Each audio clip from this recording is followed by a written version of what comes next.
thought you'd had that one at one point, Dennis? Yeah. I thought when we burned a couple of chances that they might get us in the end. So I thought, on reflection now, not watching it back, I thought the biggest play of the game was the Robert Lou when he pulls the ball out on Steph. And to be fair, it's a knock on. Like Steph gets a second bite at it, but he throws his arm out, catches the ball. Steph puts that ball down. It's a couple of scores away from we probably use that confidence going into half time and being in better shape.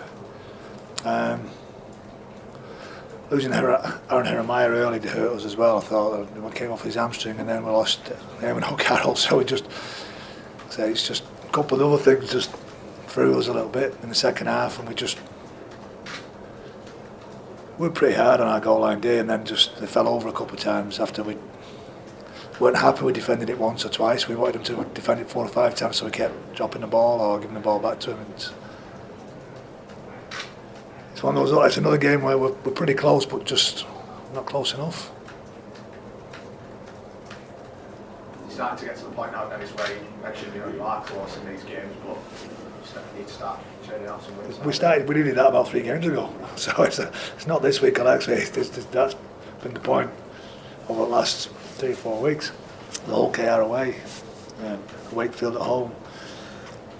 Pretty half decent performances, but like a bounce of the ball or just losing somebody to injury or a little bit of energy and somebody not being there. I thought today there was a couple of players that came back. I thought first half Kev was great, and just second half he just lost a lot of energy, started to cramp up.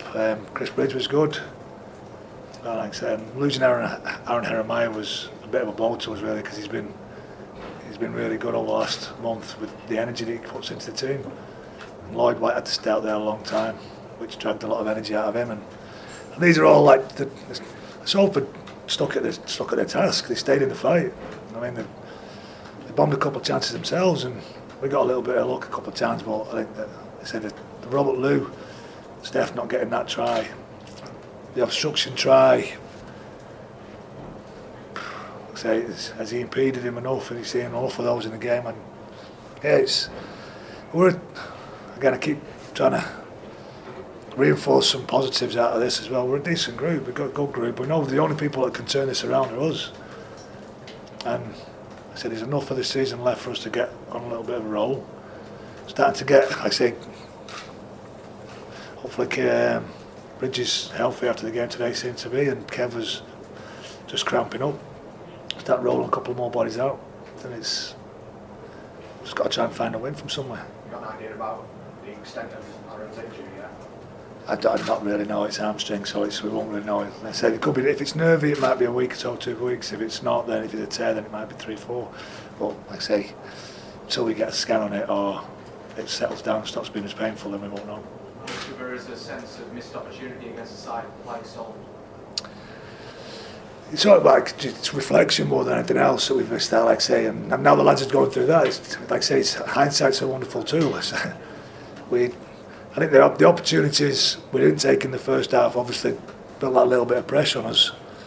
The pressure then became compounded because of lack of field position through our own mistakes again. So we went from playing really clinical and being smart to turn it into a game where we were dumb. Like I say, and that's fatigue. We wasted some energy, we lost some stuff on rotation, and like Corey dropping the ball inside our 20, Chris Houston getting driven back into his in goal, and they're unusual things, but they just compound. Like I say, we'd already defended full sets of 6 for 3 sets. One turned one into a dropout, turned 2 into 2 errors. So like the next 2, like I say, were really crucial. I'm really proud. They got the ball round right in the corner. Like if you're going to concede a try from goal line day in 4 or 5 sets, you can hold your hands up and say, yeah, we'll let them dot down in the corner. Like I say, all 3 of their tries, Vito 2 and Carney the other one, they've had to really stretch us and go set on set to break us. So there's not lots wrong. It's just how do we stop that happening from set on set and catch the ball when they kick it to us. Keep hold of it when we've got it in our 20. Like I say, I'm not trying to recreate the wheel, I'm just trying to tell them to do the little things better.